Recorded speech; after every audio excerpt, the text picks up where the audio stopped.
I'm Ember. I'm a junior here at SCAD. I'm majoring in photography with concentration in documentary.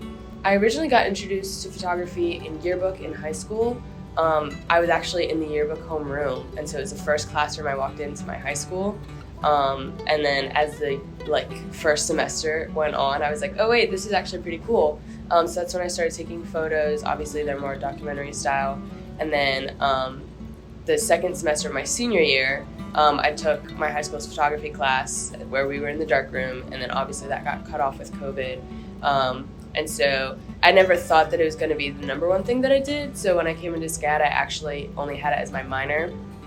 And then I ended up switching, and then I ended up dropping my minor altogether, so now I'm just photo.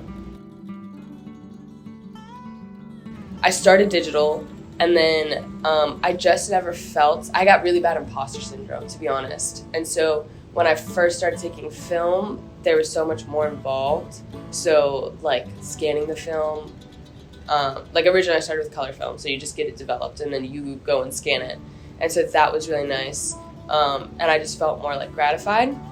So after that, I took black and white, and obviously you're shooting the film, developing the film, and then making prints all by yourself, in the dark room.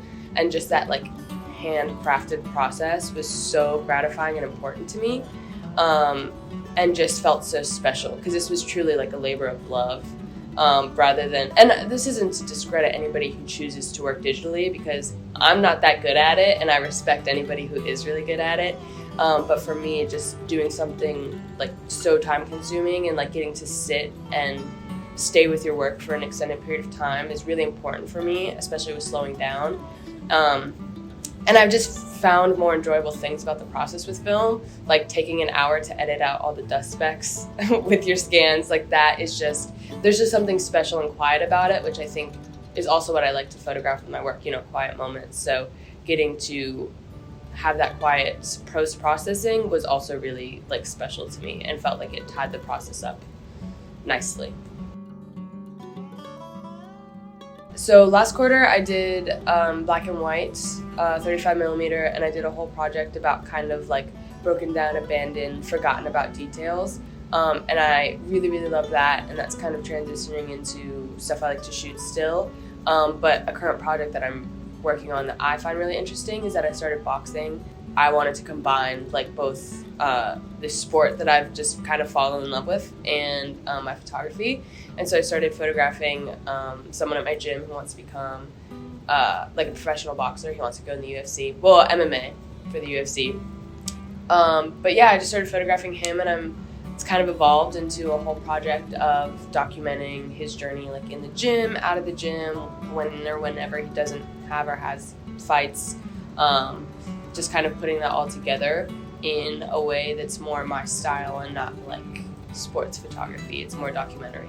I have him sitting down before he starts to warm up, and then I have him sitting down after he was sparring, and I think those quiet moments in between kind of correlate to the forgotten about items or the quiet moments that you might witness walking down the street. And I think that's my goal, is to make sure nothing forgotten about goes unseen. So that's how they correlate.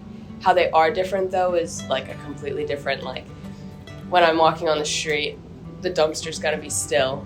You know what I mean? Taking pictures of someone boxing, they're obviously moving around quite quickly. And so that's a whole new challenge for me.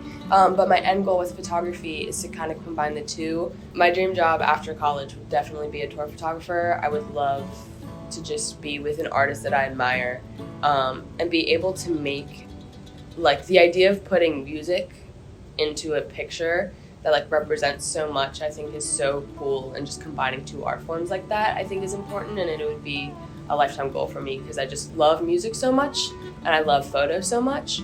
But I would really want to focus on the aspect of not just them being on stage, but everything that goes on behind the scenes, and them, like I said, waking up in the morning and eating breakfast, or getting on, you know what I mean, the 10th plane of the week, I think photo documentaries of every aspect of someone's life are really interesting. I know it's cheesy, but a photo says 1,000 words. I actually think it's so accurate, and getting to that point where I can make people feel seen in times where they don't otherwise feel seen would be really cool.